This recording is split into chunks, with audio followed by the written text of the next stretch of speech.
Hello and welcome to rising champs academy. मैं sir Shrivastava आपके लिए लाया हूँ यूपीटेट मैथमेटिक्स के लेक्चर नंबर 4। पिछली 3 वीडियो में हम लोगों ने सिंप्लीफिकेशन के टॉपिक को कवर किया था, जिसको हम लोगों ने BODMAS और एक्सपोनेंशियल के माध्यम से सॉल्व करना सीखा था। आज की क्लास की शुरुआत में एक्सपोनेंशियल के क्वेश्चन से कर रहा हूँ, जो कि यूपीटेट में आया हुआ है, और इसके बाद हम लोग अपने अगले टॉपिक की तरफ बढ़ेंगे, एलसीएम और एचसीएफ। ठीक है, क्या होता है एलसीएम और क्या होता है एचसीएफ और कैसे इसको सॉल्व करते हैं, उस पर रिलेटेड क्वेश्चंस कैसे सॉल्व करते हैं, ये सारी चीजें हम लोग सीखेंगे।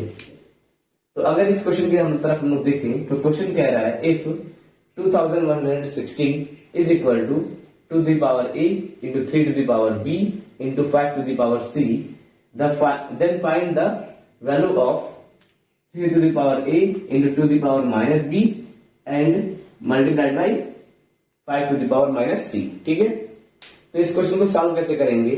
सबसे पहले हम करेंगे कि इस 2160 को इसके फॉर्म में चेंज करेंगे, देखेंगे कि कैसे लिखा जाएगा और ए बी सी की वैल्यू क्या आएगी।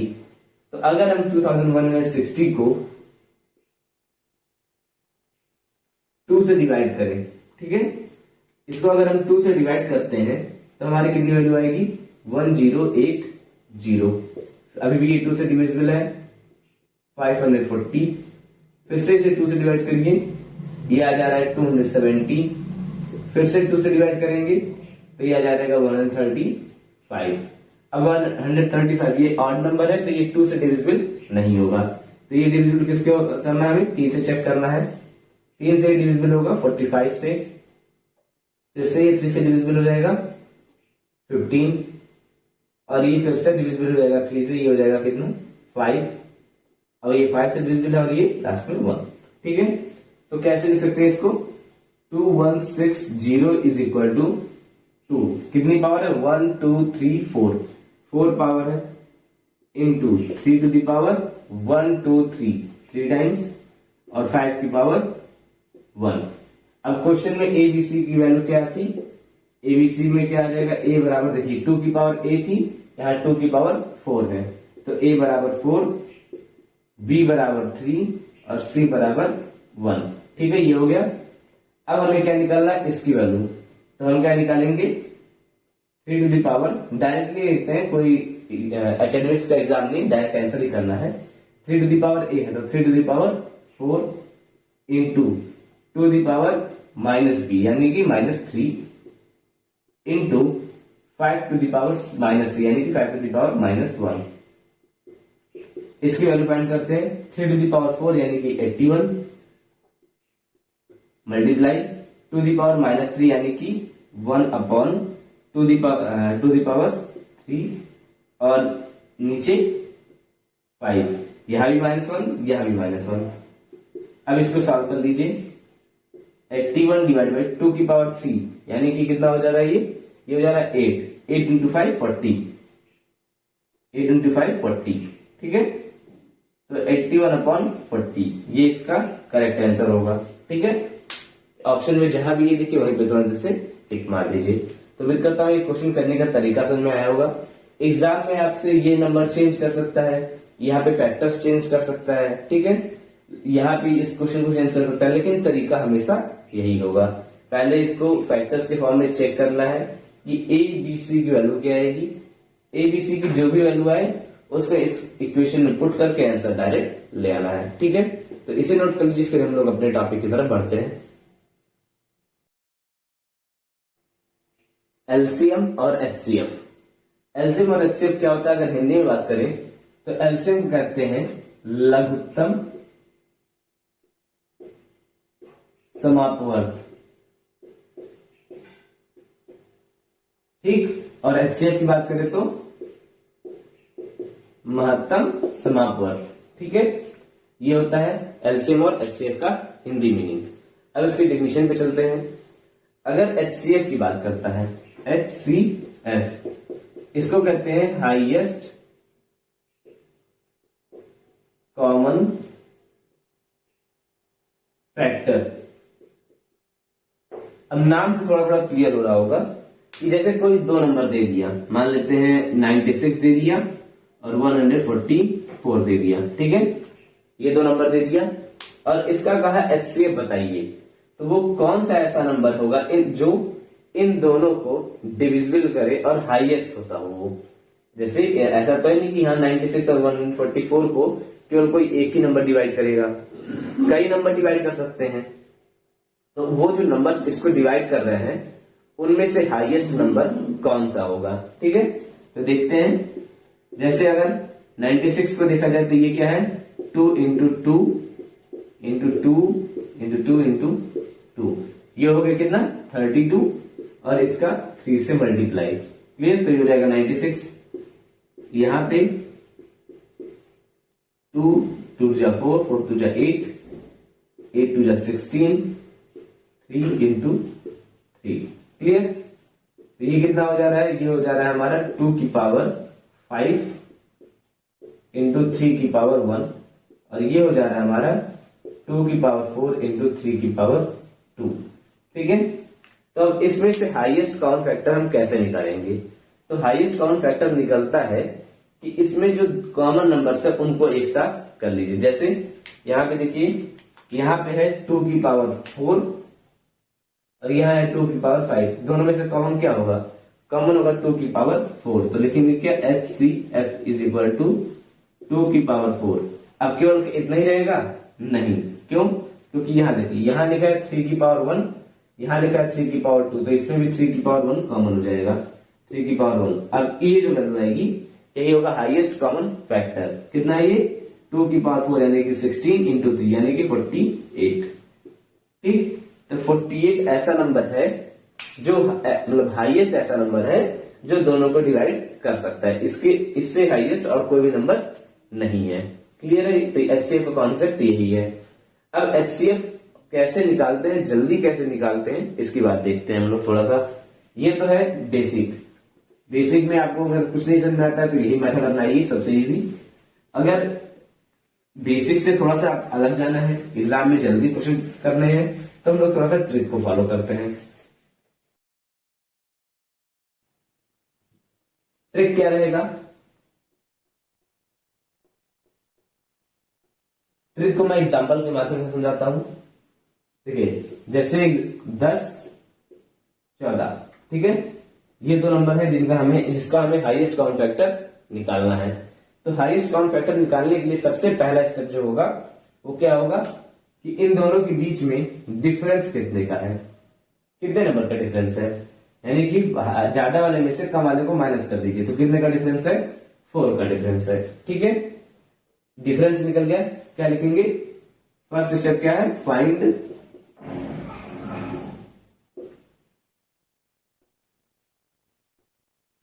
डिफरेंस। ठीक है, ये हमारा क्या है, पहला स्टेप हो गया।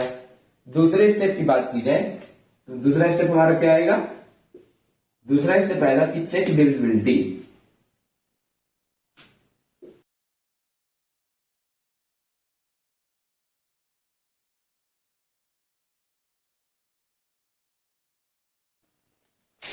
दूसरा स्टेप क्या दिख रहा है, चेक डिविजिबिलिटी। तो डिविजिबिलिटी किससे चेक करेंगे, इसी 4 से। किसकी किसकी, 10 की और 14 की, कि क्या 10/4 कंप्लीटली डिविजिबल है, क्या 14/4 कंप्लीटली डिविजिबल है। अगर डिविजिबल हो जाता है, अगर डिविजिबल हो जाता है तो यही 4 हमारा क्या हो जाएगा, HCF। अगर डिविजिबल हो जाता है तो ये 4 हमारा हो जाता है HCF। अगर डिविजिबल नहीं होता है तो इस 4 को क्या लिख सकते हैं, 2 इंटू 2। तो अब इस 2 से, जो कि 2 कॉमन है, तो क्या करेंगे, 2 से चेक करेंगे, यानी कि 10/2 और 14/2।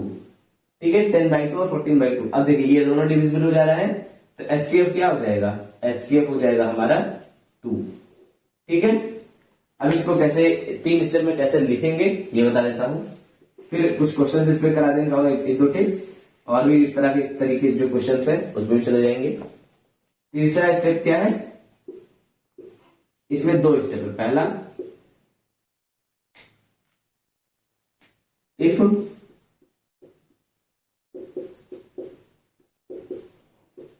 डिविजिबल देन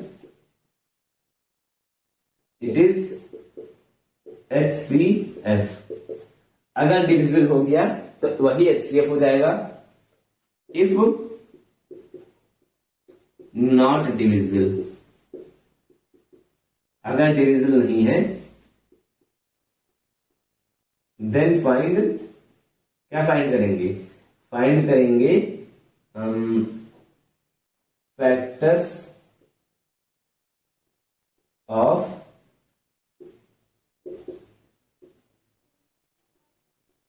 डिफरेंस एंड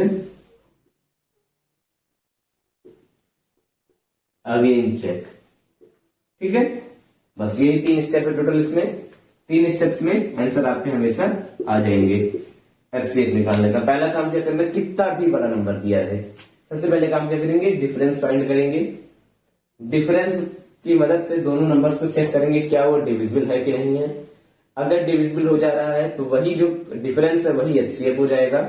अगर डिविजिबल नहीं होता है तो उस फैक्ट जो डिफरेंस आ रहा है उसको फैक्टर्स में करेंगे, प्राइम फैक्टर्स कर लीजिए जो भी, और उसके बाद उसको दोबारा से चेक करेंगे।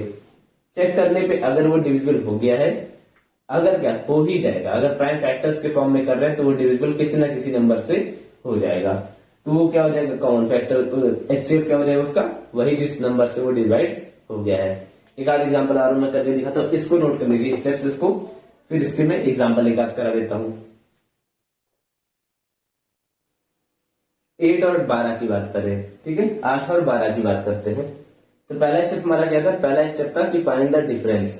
तो डिफरेंस देखिए आपको समझाना है, मेन चीज एग्जाम में आपको करना है, तो लिखने से फालतू चीजें लिखने का कोई मतलब नहीं होता है। ठीक है, डायरेक्ट करते हैं। 8 से 12 के बीच का डिफरेंस 4। अब 8/4 और 12/4 दोनों डिविजिबल है, तो एचसीएफ क्या हो जाएगा, एचसीएफ हो गया हमारा 4। ठीक है, अब एक क्वेश्चन करते हैं जिसमें एचसीएफ नहीं होता है। ले लेते हैं जैसे 8 एंड 20 ले लिए। ठीक है, 8 और 20 को ले लेते हैं, इसको चेक करते हैं। दोनों के बीच का डिफरेंस 12 का, तो 8/12 पॉसिबल ही नहीं है, 8/12 पॉसिबल ही नहीं डिवाइड करना, तो क्या करेंगे, अब 12 को क्या लिखेंगे,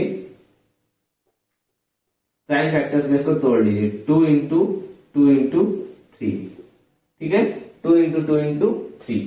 अब देखिए अगर हम इस 8 को और इस 20 को इस 2 से डिवाइड करें, पहले वाले 2 से, तो 8/2 20/2। ठीक है, दोनों डिविजिबल है। दूसरे वाले 2 से डिवाइड करें तो भी डिविजिबल ही होगा क्योंकि 2 ही है। अगर 3 से डिवाइड करें तो ना 8/3 डिवाइडेड होगा और ना 20/3 डिवाइडेड होगा। अब दो नंबर्स डिवाइड हो रहे हैं, दो नंबर इसको डिवाइड कर रहे हैं जो दोनों नंबर्स को करें, तो क्या हो जाएगा 2 इंटू 2। ऐसे कंडीशन जिसमें दो नंबर्स डिवाइड करने लगे, दो नंबर्स डिवाइड करने लगे, वहां पे क्या करना चाहिए, मल्टीप्लाई कर लेना चाहिए। ठीक है, और कुछ नहीं करना है, यही पूरा मेथड है। इस तरह से क्वेश्चन को करना पड़ेगा। कर लीजिए सारे क्वेश्चन को, और इसके बाद एक आध एग्जाम्पल और करा देता हूं। ठीक है, अब कोई जरूरी तो नहीं है कि एग्जाम में 2 ही नंबर्स का है, ये तीसरा भी 3 नंबर भी आ सकते हैं, 4 भी आ सकते हैं, 5 भी आ सकते हैं, कि 5 नंबर्स के बीच में जो है हाईएस्ट कॉमन फैक्टर है उसको निकालिए। तो ऐसे क्वेश्चन के लिए क्या करेंगे, मैं 3 पे बता रहा हूं। देखिए सबसे पहले क्या करेंगे, तीनों नंबर्स के बीच का डिफरेंस निकालेंगे। ठीक है,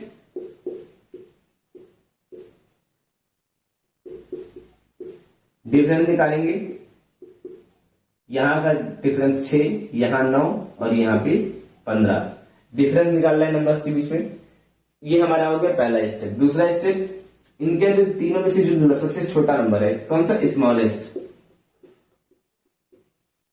स्मॉलेस्ट नंबर है, उसी को लेके हम लोग आगे का कार्यक्रम पूरा निपटाएंगे। जैसे 6 से चेक करेंगे क्या 10 डिवाइड करता है, क्या 16 डिवाइड होता है, क्या 25 डिवाइड होता है, तो लिखेंगे कि नहीं, ये जो है 6 से डिवाइड नहीं होते हैं। फिर चेक करेंगे कि क्या ये 6 को कैसे लिख सकते हैं, ये लिखते हैं 2 इंटू 3, तो 2 इंटू 3 लिखेंगे, तो क्या 2 से डिवाइड करते हैं, तो 10 हाँ, 16 हाँ, 25 नहीं, 25 नहीं डिवाइड होता 2 से, और 3 से कोई डिवाइड नहीं होता। ठीक है, तो अब इस कंडीशन में क्या कोई एचसीएफ आएगा ही नहीं, आएगा। एचसीएफ क्या होता है, इसमें हम 1 का भी मल्टीप्लाई करते हैं, तो 1 से डिवाइड करेंगे, तो 1 तो 10 को भी करता है, 16 को भी डिवाइड करता है, 25 को भी। तो ऐसे कंडीशन में एचसीएफ क्या आ जाएगा, एचसीएफ हो जाएगा हमारा 1। ठीक है, ये चीज नोट कर लीजिए कि हमारे जो फैक्टर्स होते हैं उसमें 1 हमेशा कॉमन रहता है। तो ऐसे कंडीशन में जब कोई भी फैक्टर्स इसको डिवाइड ना करें नंबर्स को कंप्लीटली, तो क्या करेंगे, 1 हमारा एचसीएफ हो जाता है। ठीक है, तो नोट कर लीजिए इसको भी, और इसके बाद हम लोग एलसीएम को समझेंगे।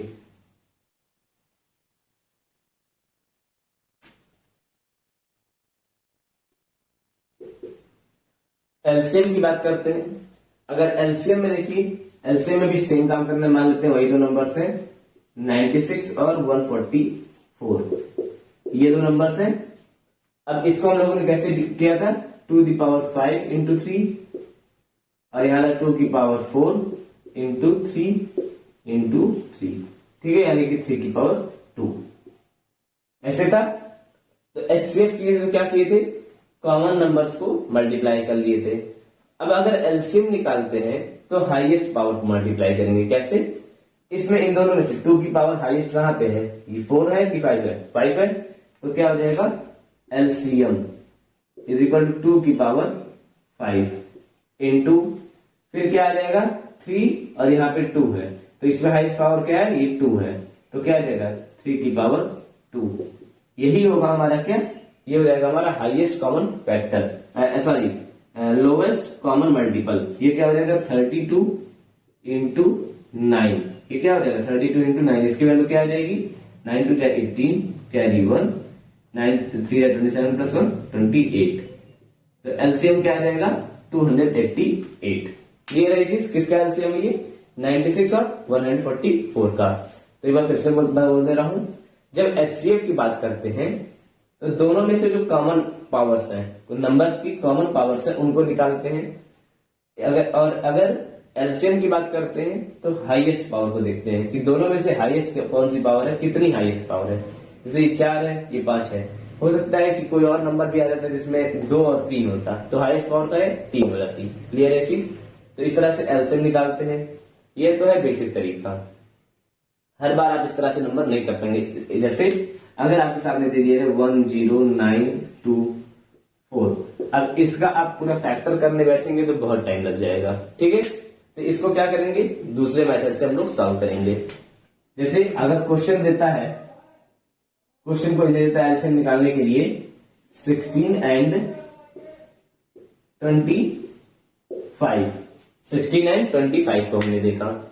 अब 16 और 25 की बात करते हैं तो क्या करेंगे, इन दोनों में से जो लार्जेस्ट नंबर होगा, ये यहाँ पे लार्जेस्ट नंबर ये है दोनों में से, तो इसको चेक करेंगे क्या बाकी सारे नंबर डिवाइड करते हैं कि नहीं डिवाइड करते हैं। तो यहाँ पे क्या है 16 है, तो क्या 25/16 डिविजिबल है, तो कहेंगे नहीं डिविजिबल है। अगर डिविजिबल नहीं हो रहा है तो इस कंडीशन में क्या करेंगे 25 इंटू 16, जो नंबर नहीं डिवाइड कर रहा है उससे मल्टीप्लाई कर दीजिए। ठीक है, फिर इस तरह से देखते हैं, अगर मान लेते हैं इसी क्वेश्चन में देता है 5 एंड 20, मान लेते हैं ये क्वेश्चन है, तो 5 और 20 में से बड़ा नंबर कौन सा है, बड़ा नंबर हो जाएगा 20। तो क्या 20 जो है 5 से डिविजिबल है, 20 डिवाइडेड बाई 5 तो इज इक्वल टू 4 होगा, ये डिविजिबल है। तो इस कंडीशन में एलसीएम क्या हो जाएगा, एलसीएम हो जाएगा 20। अब एग्जाम में 2 नंबर आए कोई जरूरी नहीं है, 3 भी आ सकता है, तो 3 के लिए मान लेते हैं 2, 3, 4 एंड 5, ये नंबर आ रहे हैं। ठीक है, तो देखना है कि इसमें इसका एलसीएम क्या होगा। तो 5 को चेक करते हैं, 5 का लार्जेस्ट नंबर है, तो 2 से डिवाइड नहीं होगा, 3 से डिवाइड नहीं होगा, 4 से डिवाइड नहीं होगा। तो इसमें किसका किसका मल्टीप्लाई करेंगे, पहले मल्टीप्लाई करेंगे 5 का 2 से, तो 5 2 जा हो जाएगा 10। तो आप देखेंगे 10 डिवाइड हो रहा है कि नहीं, तो 2 से डिवाइड हो जाएगा, 5 से डिवाइड हो जाएगा, लेकिन 3 से और 4 से डिवाइड नहीं होगा।